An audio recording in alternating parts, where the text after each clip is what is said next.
Hoje nossa live é muito legal. Hoje a gente vai tirar dúvidas sobre dor lombar.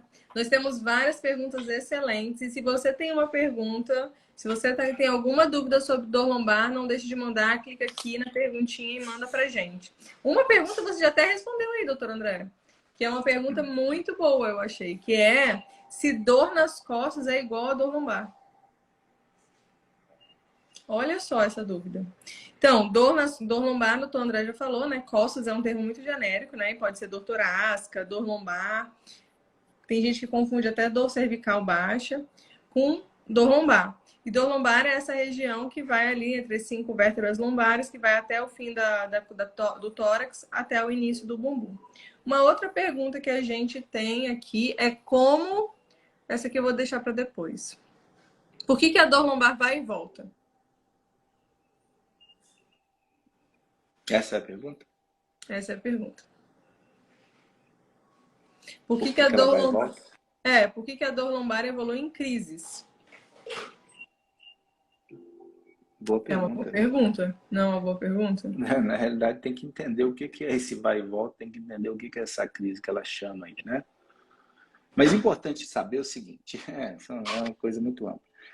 Aproximadamente 65% a 80% da população vai ter uma crise de dor lombar durante a vida. Isso é um dado de estudo, né? Isso é uma prevalência na sociedade. Agora, o grande bacana, que 50% das pessoas que têm uma crise de dor lombar aguda, ela tende a melhorar com uma semana. 90% melhoram com até 3 meses. Somente 10% cronificam, ou seja, perduram por mais de 3 meses. Então, por aí você tira a importância desse tema. Agora, sobre o vai e volta de uma dor lombar, existem várias questões envolvidas no processo, né? Nós temos que entender, de fato, por que teve uma crise de dor lombar? Isso é muito importante. Se ela fica indo e vindo, será que isso foi retirado? Aí nós entramos naqueles fatores, né? Opa! Hoje eu estou com um pauzinho aqui meio... Esse pauzinho aqui está meio mole, não está segurando, não. Tudo bem, vou botar aqui. As questões são o porquê que foi retirado o fator causal, né? Que isso aí é uma das coisas que as pessoas não... Nós, seres humanos, temos muita dificuldade em assumirmos a responsabilidade sobre as coisas sobre as consequências que temos na nossa vida, que são coisas que nós fazemos para ter essas consequências. E fica muito mais fácil você colocar como culpado um terceiro ou uma terceira coisa, né? Uma terceira pessoa, uma segunda pessoa ou uma outra situação que te mantém nessa situação, mas você não assume a sua responsabilidade sobre si em relação às suas dores. E as principais causas de dores lombares, as principais coisas que estão correlacionadas às dores lombares, são coisas que nós conseguimos modificar na nossa vida. Então, muitas vezes a pessoa teve uma crise de dor lombar, mas ela não se atentou, por exemplo, que ela é uma tabagista. E o tabagismo ele tem uma correlação direta com os pacientes que têm dores lombares, aumenta a chance de ter dor lombar. Ou num paciente obeso, teve uma crise de dor lombar, ele não se atentou que isso pode ser um sinal, que ele precisa cuidar da saúde dele. Então, existem várias coisas que podem estar correlacionadas a essa perpetuação dessa dor lombar, né? Eu achei muito legal uma pergunta que apareceu aqui agora, que foi o Alesso que perguntou, que realmente pode causar confusão, né? Como que a gente diferencia a dor lombar de uma crise renal? Pode causar confusão, principalmente se a gente está falando de dor aguda, né?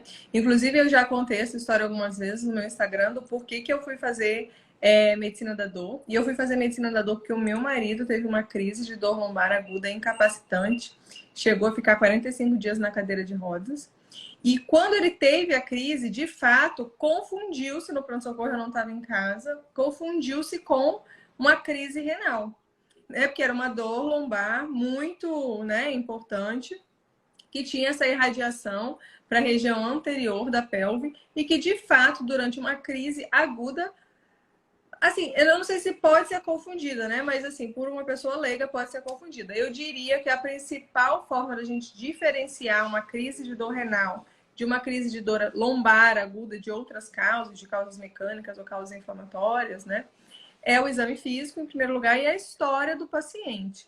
Quando a gente está falando aqui de dor lombar, a gente está falando mais de dor lombar crônica, né? Que são aquelas que têm mais do que 3 meses. Mas se a gente pegar uma crise de dor lombar aguda, o paciente pode ter realmente uma dor que às vezes confunde com uma crise renal. Mas o mais importante é a gente saber a característica daquela dor, né? Como que começou, qual a irradiação, qual que é a qualidade dessa dor, que é bem diferente da dor visceral, né? Que é a dor que tem origem à crise renal. A dor da cólica renal geralmente é em cólica, né? Geralmente é uma dor em muita intensidade. É uma dor que está associada, por exemplo, à sudorese, à náusea, a vômito.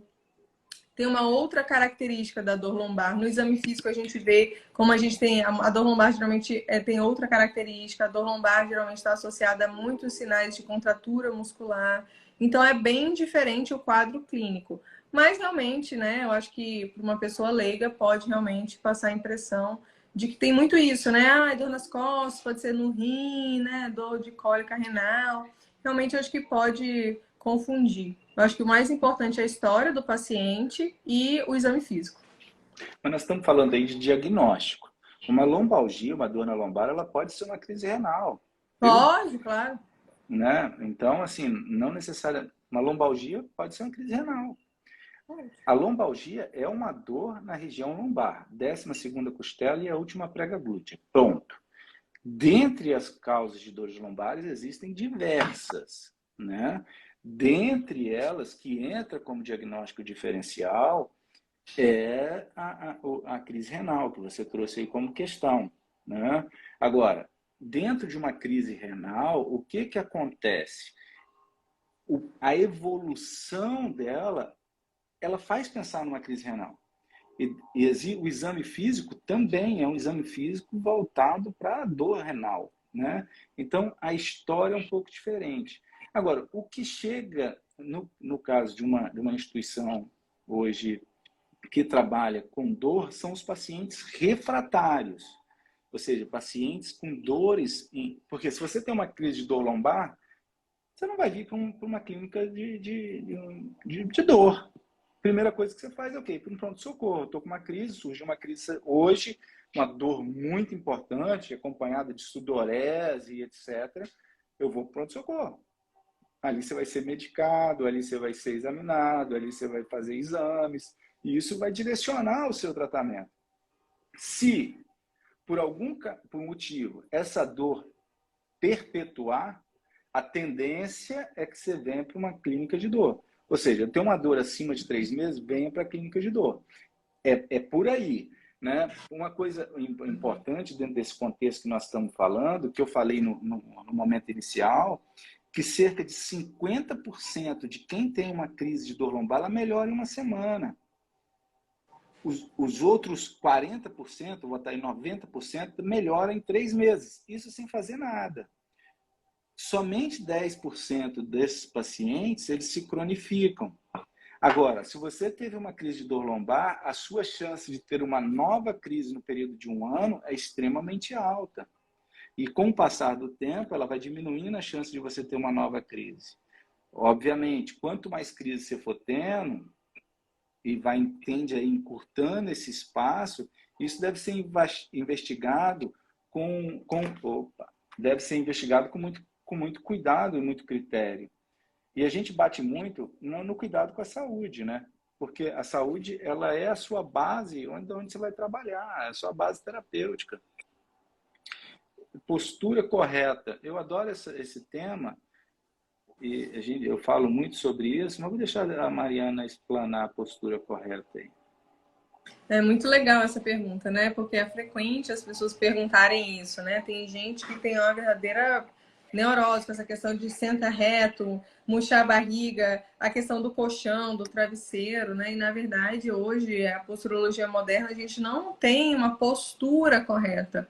Então, assim, o que hoje é recomendado é que a gente se movimente, né? Então, as pessoas que ficam muito sentadas, claro que tem a ergonomia, né? Mas, assim, as pessoas que ficam muito tempo, períodos longos sentadas e na frente do computador, trabalhando, o ideal é que a cada 20 minutos você faça uma pausa de 5 minutos. Então, você levante, beba uma água, você se alongue.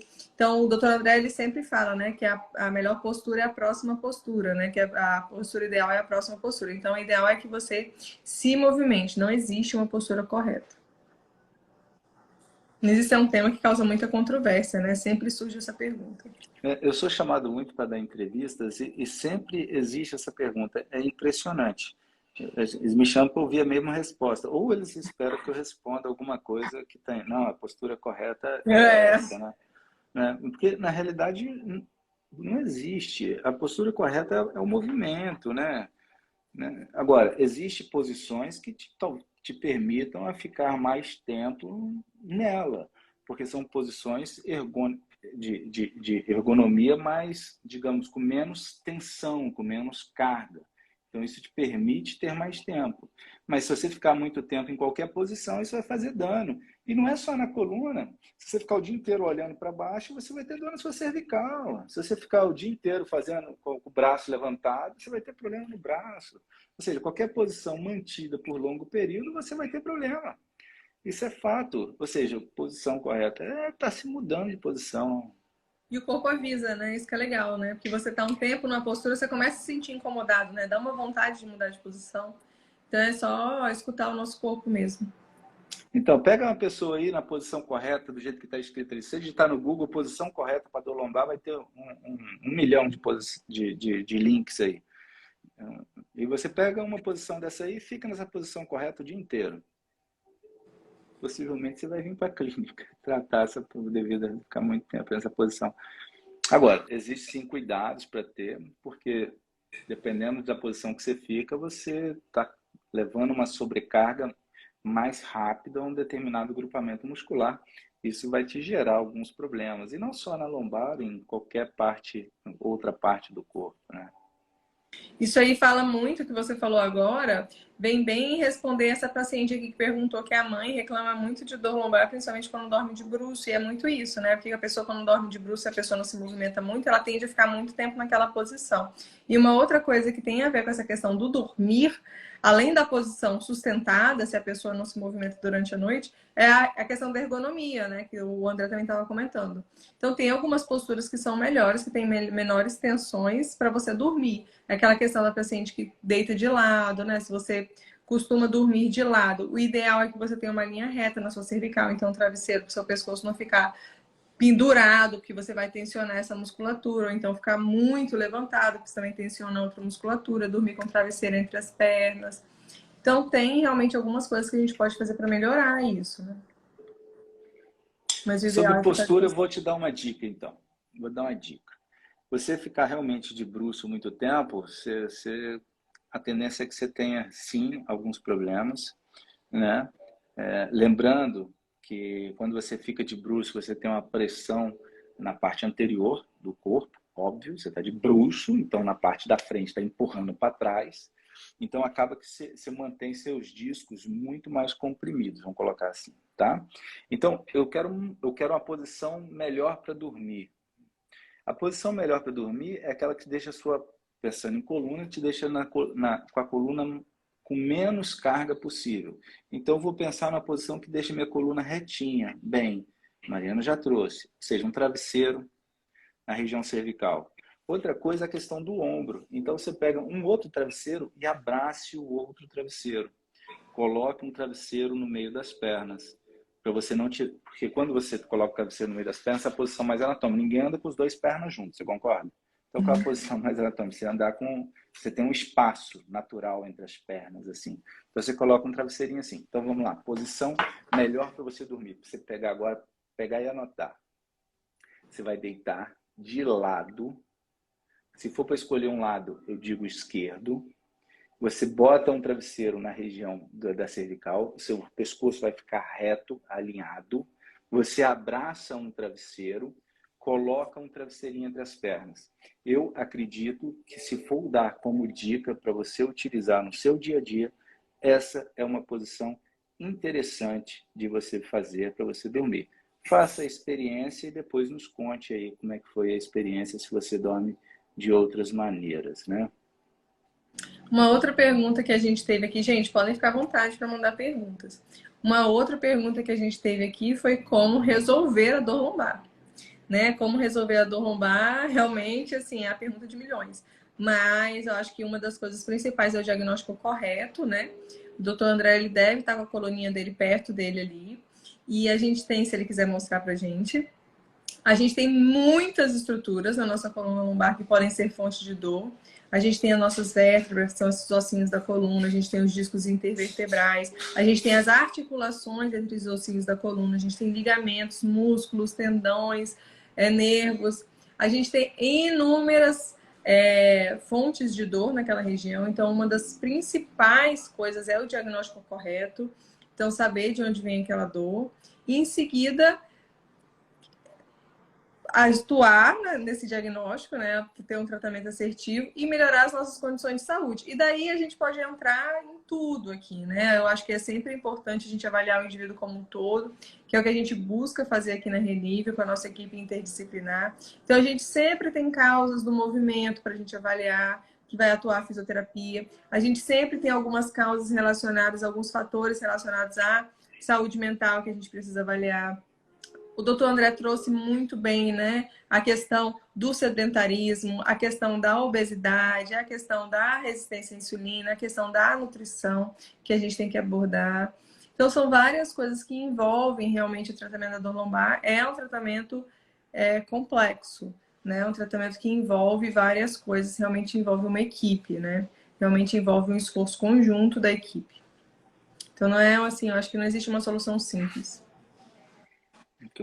Quanto mais tempo você tiver de dor, mais difícil se torna o negócio. Na realidade, quanto mais tempo você tem um problema na mão, mais complexo ele vai se tornando, né? Então, importante mesmo é... Na realidade, você quer tratar uma doença? Você quer tratar uma doença? Aí é ótimo. Você quer tratar uma doença, a melhor maneira é nunca tê-la. É verdade. Ah, mas aí já era, né? A pessoa já tem. É.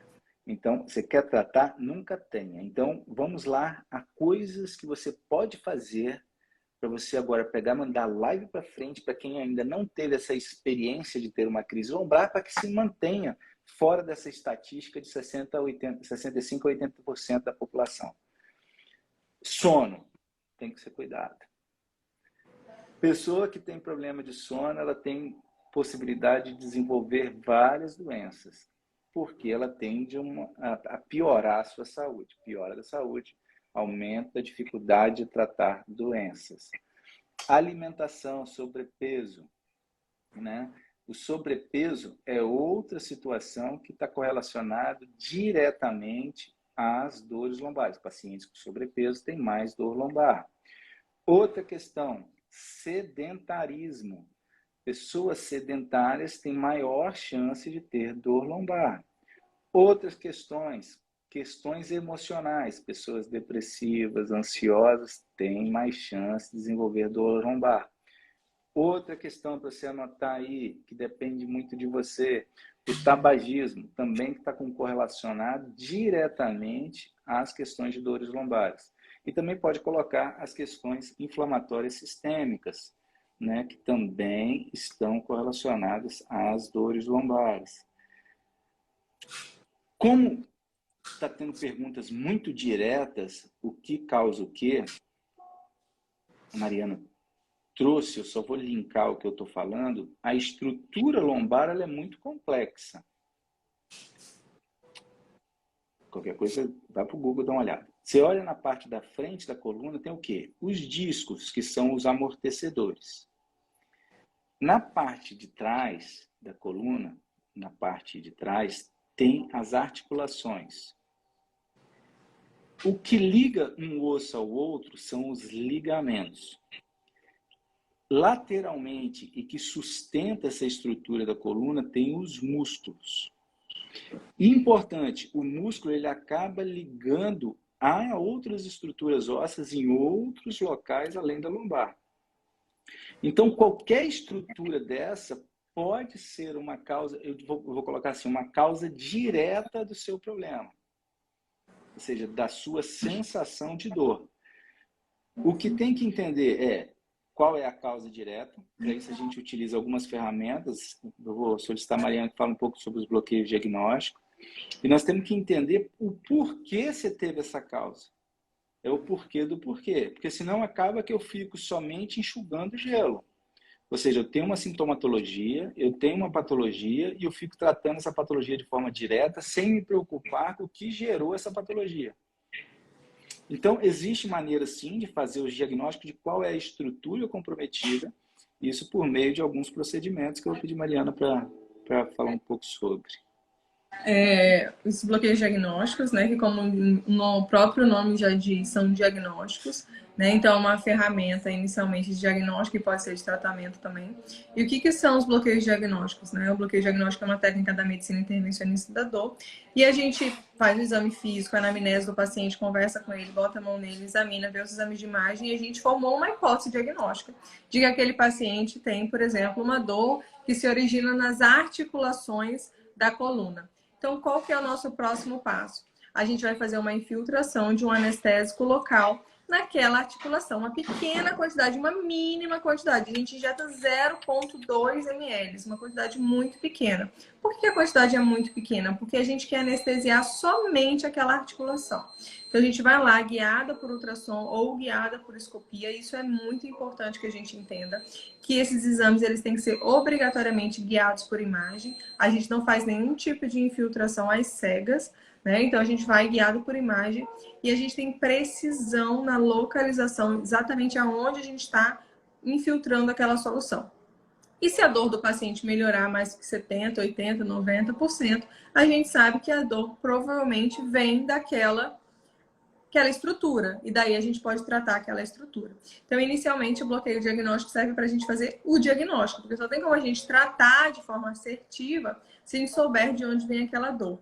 Né? E uma outra coisa que a gente precisa entender é o que o André estava falando agora, que são os mantenedores da dor. Né? Então, por que você desenvolveu aquela dor e por que você está mantendo aquela dor? E a gente tem várias causas, né, de desencadeamento de dor e de manutenção da dor. E eu acho que uma das causas que fala muito é exatamente isso que fala, linka muito com o que o Alê está falando aqui agora, né? Que é essa questão de sobrecargas, né? Então, assim, uma das coisas que eu sempre falo é assim, o corpo avisa, né? O corpo avisa. Então, assim, você está fazendo um exercício, esse exercício é para a região posterior da perna, né? O stiff, que é aquele exercício que a gente bota, abaixa, né? E levanta. E você está sentindo as suas costas, é porque as suas costas não estão preparadas para aquele peso. As suas pernas, elas podem até aguentar aquele peso, elas podem até estar preparadas para aquele peso, mas as suas costas não. Então, você está sobrecarregando alguma estrutura das suas costas. Então, assim, não, você não deve fazer esses exercícios, mesmo que seja seguro para suas pernas, não é seguro para sua lombar. Então, você tem que fortalecer a sua coluna lombar, para que aí sim você possa pegar a sua perna possa pegar esse peso. Então, isso é uma das formas mais comuns de desencadear dores, né? São sobrecargas de algumas estruturas. A gente vê isso de forma muito clara, por exemplo, que foi uma das outras perguntas aqui, né? Que é se dor lombar pode causar dor na região do quadril. A gente vê muito isso na tendinopatia glútea, né? Que a gente tem uma fraqueza da musculatura glútea, a gente acaba sobrecarregando o tendão e a gente causa dor. Então, o que acontece é isso. A gente, às vezes, está sobrecarregando alguma estrutura que gera dor. Então, isso foi o desencadeador, né, dessa dor. E daí a gente tem que pensar o que está mantendo aquela dor.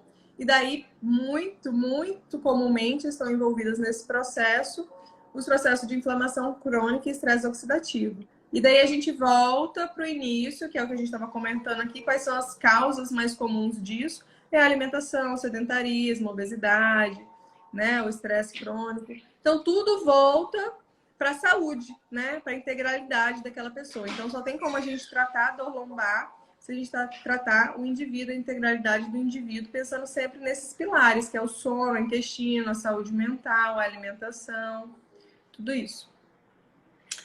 Quando fala em lombar, não tem, fica complexo, sabe, colega aí, a separar a lombar do quadril. É importante lembrar que existem musculaturas que saem das vértebras, dos ossos que tem na coluna, e ele se insere lá no quadril. Então, essa movimentação em que faz essa flexão do corpo, tem que entender. A dor é a flexão, ou seja, quando você curva seu corpo para frente. A dor é a extensão, quando você joga seu corpo para trás. Porque pode ser essa musculatura que esteja comprometida. Entretanto, existem outras estruturas que também podem gerar dor. Dentre elas, a tendinopatia glútea, que também pode gerar dor na lombar. Às vezes tem uma dor secundária no glúteo, mas essa dor secundária no glúteo ela é compensada por uma musculatura paravertebral, essa que fica do lado da coluna que sustenta. Para compensar essa questão do quadril, faz uma contratura. Imagina você ter um torcicolo lá na lombar, ou seja, fica sendo mais uma questão de dor. Outra questão, essa musculatura que passa ao lado da coluna, ela se insere ou no sacro ou se insere no ilíaco. Então, essa inserção muitas vezes está inflamada também. Então, por isso que às vezes você está com esse tipo de dor. E muitas vezes é uma coisa simples, vamos dizer assim, de se resolver. E acaba te limitando, porque eu penso um pouquinho diferente, uma questão de uma controvérsia sadia, eu penso um pouquinho diferente. Tudo depende se você deve fazer ou não exercício de acordo com o tempo que você tem esse problema. Se você tem esse problema há poucos dias ou semanas, sem dúvida nenhuma você deve parar, porque senão não vai sarar. Agora, se você tem essa dor há muito tempo, não acho que você deva parar. Entretanto, a tendência é que a alma piora, porque esse processo ele vai se mantendo. E o problema não é o processo se manter em si só do seu problema inicial.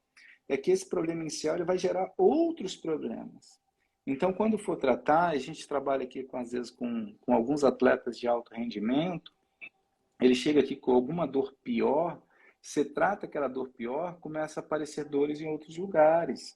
Por exemplo, você trata um quadril do lado direito, depois de 1 mês, 2 meses, a dor está do lado esquerdo. Mas por que isso? Porque quando você estava com problema do lado direito, você estava levando uma carga de compensação para o lado esquerdo. Então, quando você tratou o direito, você tirou aquela carga, puxou. Você deu uma melhorada, você fez, na realidade, todo o seu grupamento funcionar de maneira diferente. Então, acaba sobrecarregando o outro lado. Ou uma outra possibilidade, estava com problema nos dois, só que um era muito pior que o outro, de caso de dor, e o corpo ele tende a selecionar a pior dor. Então, você está tratando um lado que tem a pior dor.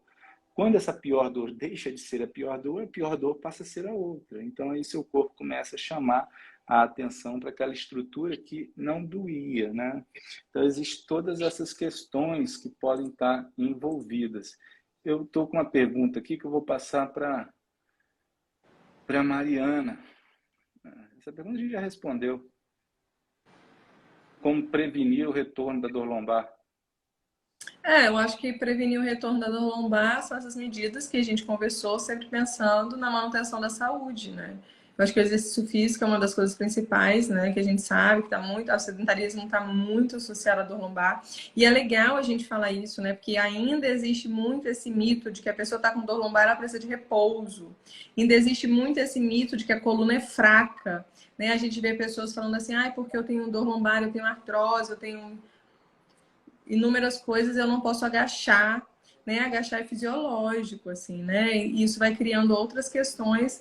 Além da piora da dor, a gente pode desenvolver a cinesiofobia, que é o medo do movimento, que pode piorar muito. Então, assim, uma das coisas fundamentais é a questão do movimento, da reabilitação e depois dos exercícios físicos, além dessas outras medidas que a gente conversou, de tratar a saúde como um todo. Então, avaliar a questão alimentar, né? A alimentação também está muito associada à resistência à insulina. Só a gordura de estar ali paradinha, essa gordura abdominal, ela produz mediadores inflamatórios que também estão relacionados à piora da dor.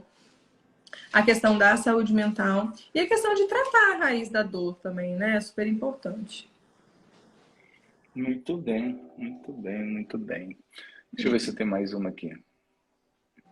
Opções de tratamento me perguntaram, se trata, o que é proloterapia? Perguntaram aqui, o que é proloterapia? O que é proloterapia? A proloterapia é uma técnica da medicina regenerativa que constitui na infiltração de uma solução irritante no local, sempre guiada por imagem. Aqui na clínica a gente tem um centro cirúrgico, a gente tem um ultrassom, então a gente sempre faz guiado por imagem, sempre faz guiada por ultrassonografia. E a gente injeta essa solução no local que a gente acredita ser a causa da dor, né? Como eu falei anteriormente, a gente examina o paciente, conversa com o paciente, a gente formula uma hipótese diagnóstica e a gente vai lá naquele local que a gente acredita ser a origem daquela dor e infiltra essa substância. E essa substância tem o objetivo de promover uma inflamação no local. A inflamação não é uma coisa ruim, a inflamação é como o nosso corpo cura, como o nosso corpo regenera, como o nosso corpo fortalece. O problema é a inflamação ficar parada numa das fases dela. Então, o nosso objetivo é empurrar essa inflamação para esse momento de cura, de fortalecimento, de regeneração, que é o objetivo da proloterapia. Então, a gente consegue não só ter, muitas vezes, uma melhora, uma resolução da dor, como a gente também fortalece aquela região, né? Isso que é o mais legal, eu acho, da proloterapia. É uma técnica com excelentes resultados. E uma das outras coisas que a Prolo traz, que é muito, muito bacana para quem tem dor lombar, é que ajuda a gente a melhorar um pouco a estabilidade da coluna. E um dos problemas, imagina o seguinte, é simples. Vou pegar o carimbo aqui. Esse é o tamanho do disco. Lógico que não é desse tamanho, é só para você ter em casa ter uma ideia. Esse é o tamanho do disco. Ele degenerou, então ele envelheceu. Quando ele envelhece e degenera, ele faz o quê? Ele encolhe um pouco. Ó, ele estava assim, agora ele encolheu, ficou assim. Só para ter uma ideia que a degeneração acaba diminuindo um pouco o tamanho. Agora imagine o seguinte, anterior à degeneração havia uns ligamentos ali que ligavam o osso ao osso. Então, de certa forma, esse ligamento ele também acaba ficando meio frouxo.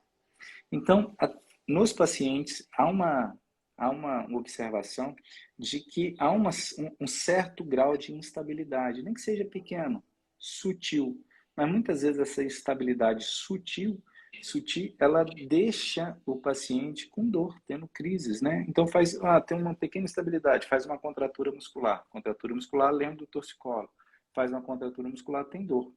Então, a proloterapia ela acaba melhorando essas ínteses, melhorando esse funcionamento do ligamento. Então, essa função de estabilidade. Então, acaba dando mais estabilidade. Dando mais estabilidade, muitas vezes melhora a dor. Eu costumo, uma pergunta para a gente fechar, para a gente fechar a live de hoje, afinal a gente tem uma reunião daqui a pouco. A pergunta é muito simples. Exercício de fortalecimento pode curar a dor? Pode. Mas eu costumo dizer o seguinte, se você tem um problema crônico de dor lombar, eu quero que agora você pense aí onde você estiver, num bolo de cenoura. Beleza. Eu posso falar que o exercício físico, ele é a cenoura, o ingrediente principal. Entretanto, você não consegue fazer um bolo de cenoura somente com cenoura. Você precisa de outros elementos, você precisa de ovo, você precisa de sal, você precisa de açúcar, você precisa de chocolate, você precisa de um monte de coisa. Pode até não ser o principal, mas outras coisas também são importantes. Se você me perguntar, é possível curar uma dor de coluna lombar crônica? Eu vou te dizer, sim. Muitos pacientes evoluem com a melhora total da dor. Agora, jogar toda a responsabilidade em cima de uma técnica, de um processo muito antigo, muito crônico, eu acho que é superestimar demais. E às vezes você queima uma técnica que ela é muito bacana por não utilizá-la bem. Voltamos ao bolo. Se eu pegar todos os ingredientes do bolo também, jogar tudo numa panela, misturar e botar no forno, vai sair bolo? Pode sair um trem ali, mas bolo, como aquele bolo que você imagina, não vai sair. Tudo deve ser utilizado numa dosagem certa, num tempo certo, ou seja, esse planejamento do que se utilizar e como se utilizar, ele é muito importante. E ele é o que define o seu sucesso terapêutico. Essa é a diferença, né? Essa é uma diferença importante em saber tratar uma dor crônica, né? Você tem que saber utilizar várias ferramentas em prol do seu paciente. Isoladamente, Eu acho que poucas são... Eu não acredito muito em nenhuma ferramenta isolada, para ser sincero, que vai trazer o resultado da melhora absoluta. Pode trazer um alívio, pode trazer, dar uma melhorada no quadro geral, mas pensar na melhora absoluta, raríssimas exceções. Mariana, considerações finais aí. Eu acho que isso que você falou é fundamental, né? A gente vê muitas vezes os pacientes chegam aqui e falam assim, já fiz acupuntura, não funcionou, já fiz infiltração, não funcionou, mas é exatamente isso, né? Só geralmente o que funciona é tratar o sistema, né? É complementar. Eu vou deixar você repetir isso aí. É a mesma coisa do bolo de cenoura, o cara fala assim, pô, eu comia farinha, mas não era bolo de cenoura, eu comia cenoura, É, mas não era bolo de cenoura, eu comia o trigo, mas não era bolo de cenoura. Lógico que não, tem que saber preparar. Agora você pode isso aí. falar. Não, foi muito boa essa, adorei. Muito boa. É isso. Então, acho que foi muito legal a nossa live hoje. Muito obrigada, doutor André, e a todo mundo que participou. Eu queria fazer um convite final para todo mundo que está na nossa live. Esse sábado a gente vai fazer um evento muito especial, um evento intimista aqui na Relívio, para, né, um evento um pouco restrito, mas um evento voltado para os pacientes que têm dor no câncer, os pacientes com dor oncológica, o nosso evento de Outubro Rosa. Então, se você tem ou já passou, né, já passou por essa situação ou conhece alguém, eu queria convidar você para participar do nosso café da manhã. Outubro Rosa aqui na Relívio, vai ser esse sábado.